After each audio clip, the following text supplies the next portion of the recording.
Hi, this is Teddy, and you're listening to Rita Bosworth from the Sister District Project on Two Broads Talking Politics. Bye!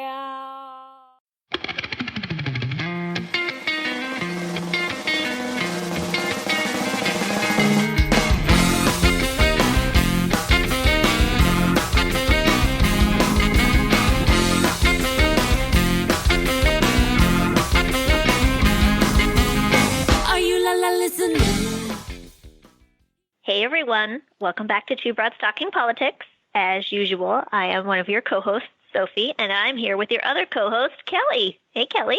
Hi Sophie. And joining us today is Rita Bosworth.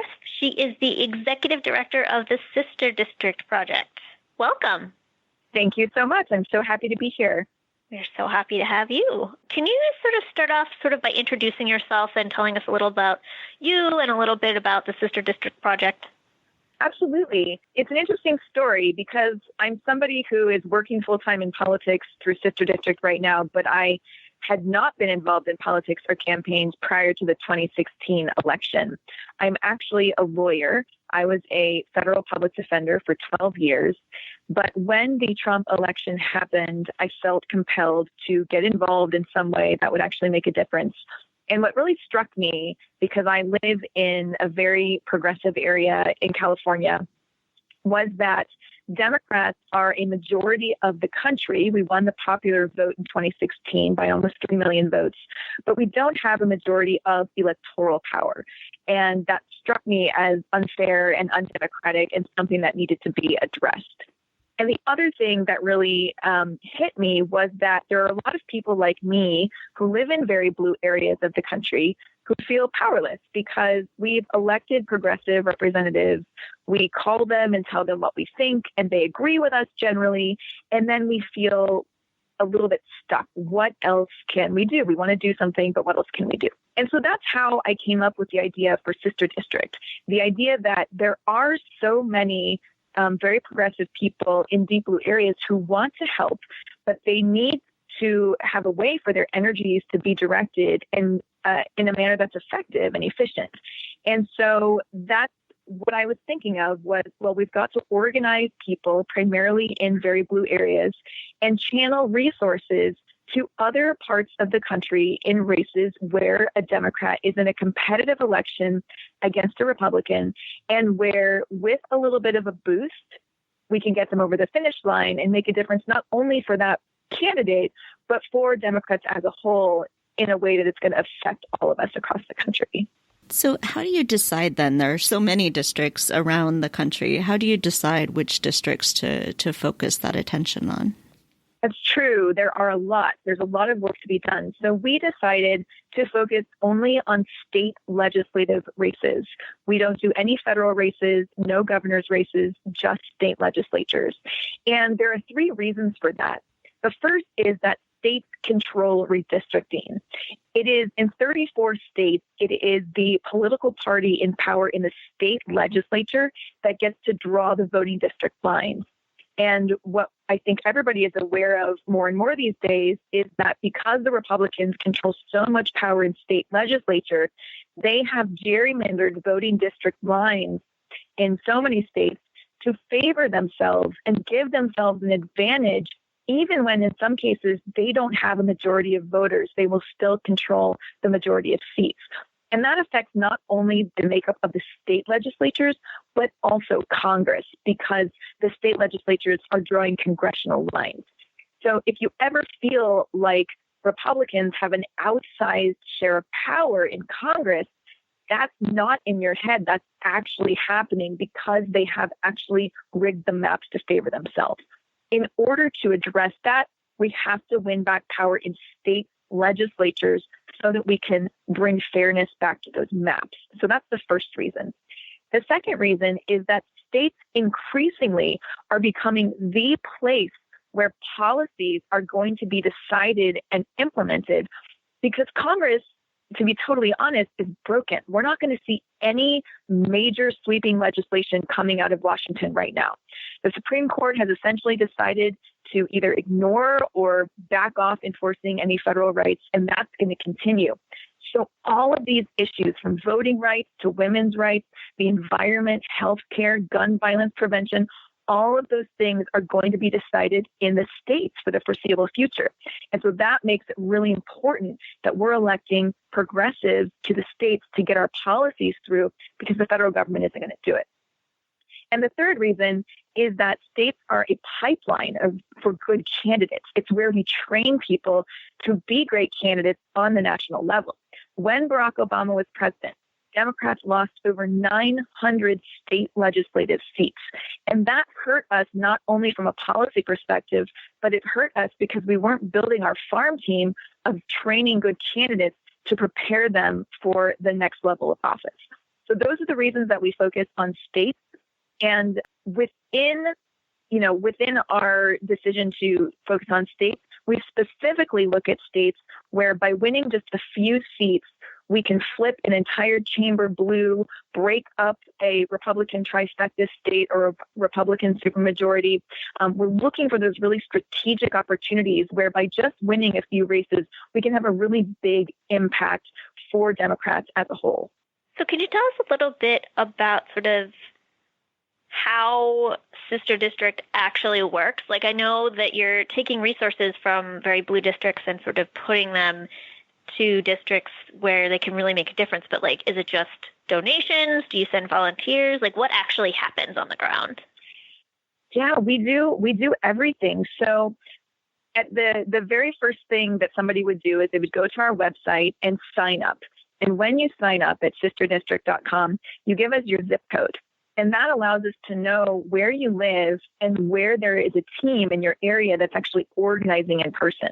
So we very much are an online to offline group. We're digitally organizing to sign people up, but then we put them into a team where they will be meeting with people in community centers and church basements and living rooms to actually organize with the people in their area.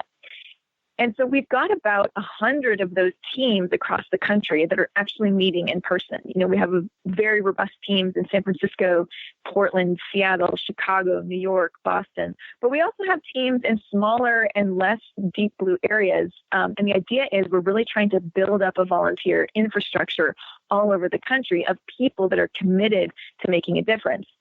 And then what we do is we match each team with one of the candidates we've identified. That's actually why we're called Sister District. It's kind of like sister cities. So once our team gets its sister candidate, they fundraise, make phone calls, send text messages, write postcards. People will fly across the country to knock on doors for their candidate. It really is this idea of becoming an extension of the campaign and helping them with what they need. And we can do it because we actually have all these resources that are nestled in very blue parts of the country that just need to be tapped into and directed to places where they're needed. So what were the kinds of impacts that you saw in 2018? What were the sorts of things that your group was able to do, and what sort of difference did that have in the districts? 2018 was obviously a very big year, and it was exciting for us. We were in 7 states in 2018, and just top line, in Colorado, we helped flip 2 seats in their Senate, and that turned the entire Colorado Senate chamber blue. It also turned Colorado into a trifecta state for Democrats. So that's a huge win, because in so many of these places where the chamber is close, but Republicans hold it by just 1 or 2 seats, they are able to actually stop all legislation that otherwise would be able to get through. And so by just winning 1 or 2 seats, you actually can open the gates to pushing through a lot of this legislation that the voters actually want and need. So that was a big victory in 2018. In 2018, we also held on to the Washington State Senate, which in 2017 we had helped flip. Again, by flipping just 1 seat in 2017, we flipped the entire Senate chamber in Washington State and turned Washington into a trifecta state for Democrats. But that continued, in 2018, we only had it by 1 seat, so we had to defend that majority. And we did, and we actually grew it a little bit. So those are some of the best examples of really, by just winning a couple races, having a giant impact. But, there are other great inroads that we made. In Michigan and Pennsylvania, we busted up a Republican supermajority, which again, that gives the Republicans a lot of control, just unchecked power. And those are things we want to chip away at. And we also were able to help elect some firsts to a lot of legislatures. We helped elect the first LGBTQ woman to the Washington State Senate, the first Indian American woman to the Michigan State Legislature. So we really want to make that strategic impact, but at the same time, we want to lift up communities of color, communities that have been historically underrepresented, and help make sure that across the board, Democrats are working together to create a more inclusive environment in government. What are you guys focusing on next? Like, what's the next big thing? Or is it mostly the 2019 legislative races? Are you looking ahead to building your network for 2020? There are actually very important legislative races in 2019 in about 3 weeks. So in 2019, Virginia is having state legislative elections. Both their Senate and their House of Delegates are up this year. And it's a really nice narrative for us because our very first elections in 2017 were in Virginia, which happens to have odd year elections. And Virginia is one of these states that makes the point of why gerrymandering is so destructive. Virginia should be a blue state. It has a Democratic governor, has 2 Democratic senators. It's gone for the Democratic presidential candidate the last 3 election cycles, including going for Hillary Clinton by 5 points. And yet in 2016, 7 of their 11 congressional seats went to Republicans. And that's because their state legislature was controlled by and badly gerrymandered by Republicans. And so also in 2017, Republicans controlled 66 out of 100 seats in their House of Delegates. And this is with a state that goes Democratic in every statewide election. So something is off. In 2017, we were able to help the legislature in Virginia get from 34 up to 49 Democrats out of 100. We almost flipped the chamber. And what's really exciting for us is that now in 2019, Virginia's having elections again. We're just 2 seats away from flipping that legislative chamber. And also, we're 2 seats away from flipping their Senate. And so this is a huge year because whoever wins these races is going to be the body that's going to be in control of redistricting in 2021 after the upcoming census. So the stakes really could not be higher in Virginia. We're very excited about the prospect of turning Virginia into a blue trifecta state. It would be the only trifecta Democratic state in the South. And it would really allow the voters of Virginia who vote Democratic to get the policies that they deserve established in their state. So one thing I've been thinking about a lot lately, perhaps I'm being optimistic and thinking, of course, everything will go great in 2020. That that may or may not come to pass. But I've been thinking a lot about what happens after 2020. And so you mentioned, how disastrous 2010 was, how a lot of the state legislatures, especially, flipped.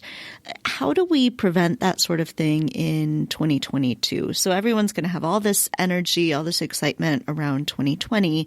But what do we do next, especially if we do succeed in a lot of what we're trying to do? How do we keep people motivated and energized?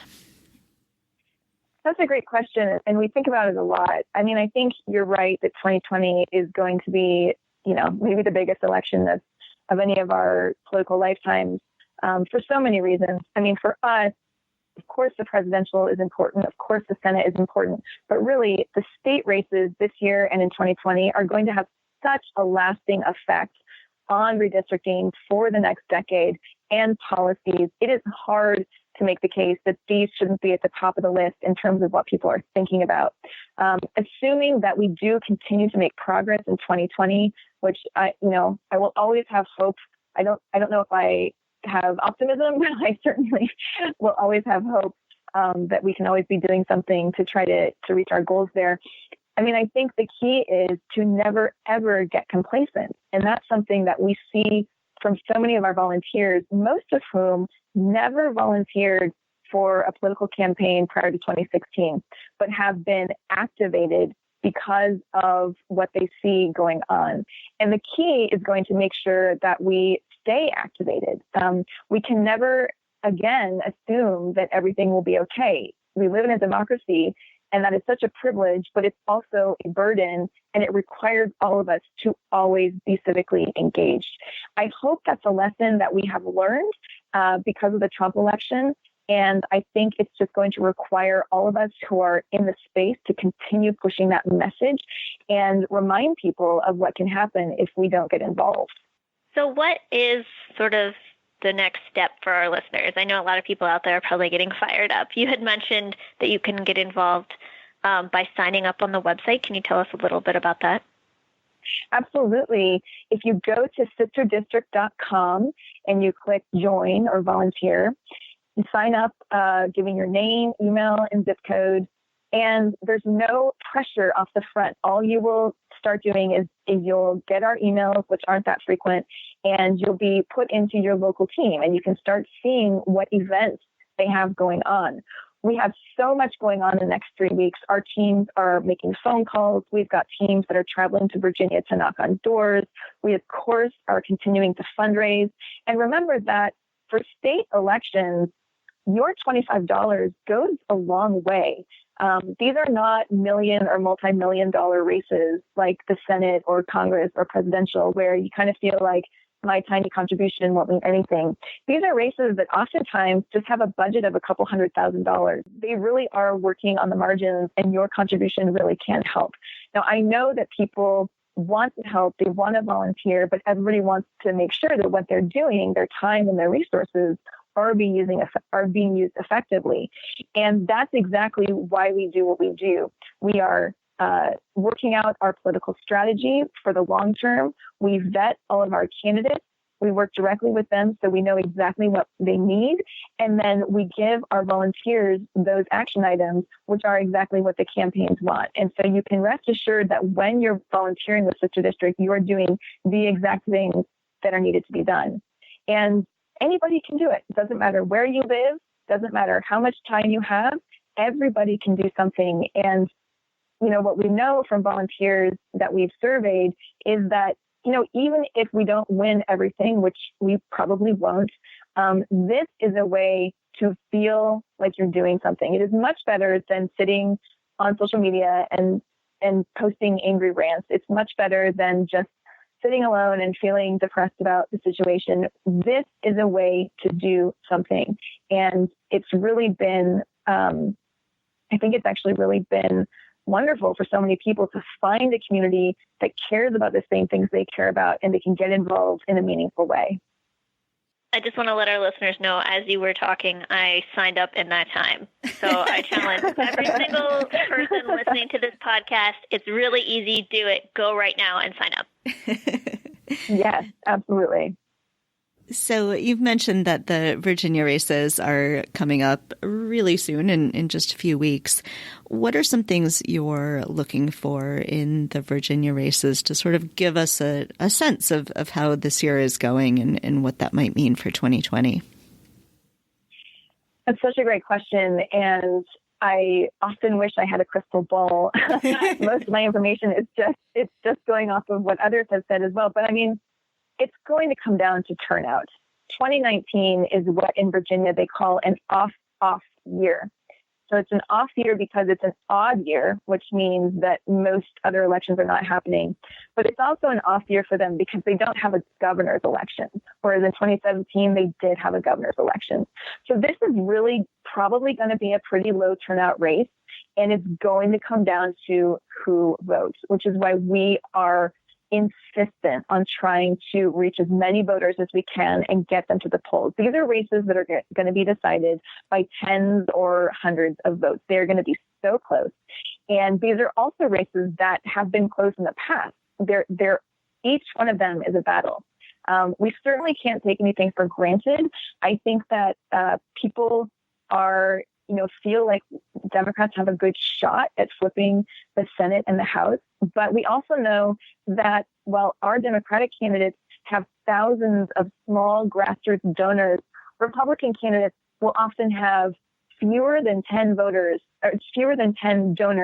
who all give, maybe 100,000 or more. So they have these war chests. They will pour money into negative ads the weeks before the election. This is what they do. We know they're going to do it. The two sides kind of operate differently.